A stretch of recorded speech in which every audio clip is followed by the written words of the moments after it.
At the end of February of 1831, the prophet Joseph Smith had been told in a revelation, "It is expedient in me that the elders of my church should be called together from the east and from the west and from the north and from the south." Well, it's now June of 1831, and they decide to hold that meeting.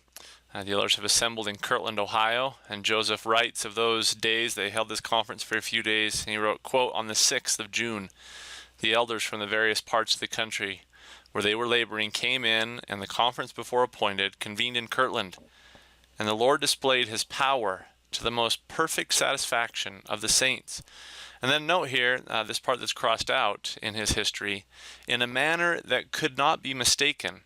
The man of sin was revealed, and the authority of the Melchizedek priesthood was manifested, and I conferred the high priesthood for the first time upon several of the elders." I would note there that this means that the first high priests were ordained in the church. Previous to this, we had not had high priests in our church, as it says in the chapter heading. And really, there are three key things that come up in 52. Number one, on their mind is, where will the city of the New Jerusalem be located? Number two, how can we detect false teachers and deceivers and the adversary?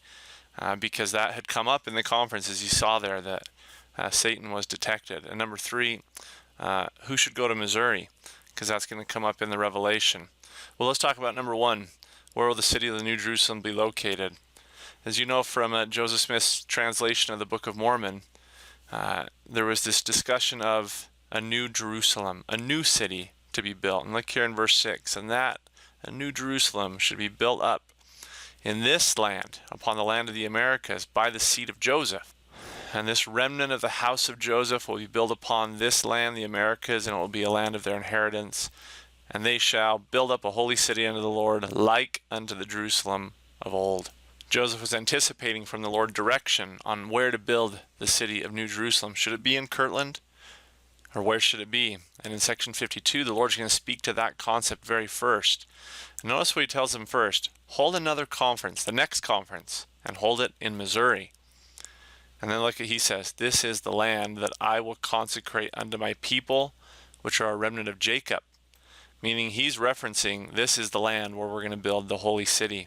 So he's going to call Joseph Smith and Sidney Rigdon to go on a mission there and journey to the land of Missouri. And inasmuch as they are faithful, it will be made known unto them what they shall do. And it will be made known unto them the land of your inheritance. Why Missouri? Remember, these first missionaries to the Lamanites, Oliver Cowdery, Ziba Peterson, Parley Pratt, Peter Whitmer, they had traveled all the way from Fayette through Kirtland, and then they journeyed and arrived here because they were heading to the Indian Territory to take the gospel to the Lamanites, which is modern-day Kansas area today. But they took up residence and waited in this new little town that had been founded in 1827, by the way. It was only 4 years old, called Independence, and it was located in this place called Jackson County, Missouri, right here in the red. And in Jackson County, Missouri, is where these missionaries were located. The rest of section 52 is going to deal with instructions on who should go to Missouri, how they should go there, and the Lord will put companionships together and have them travel in different routes. He's also going to give instructions on their concerns on detecting false teachers and deceivers. This is a monumental section. 52 is in the furthering development and revelations on the New Jerusalem and on the city of Zion.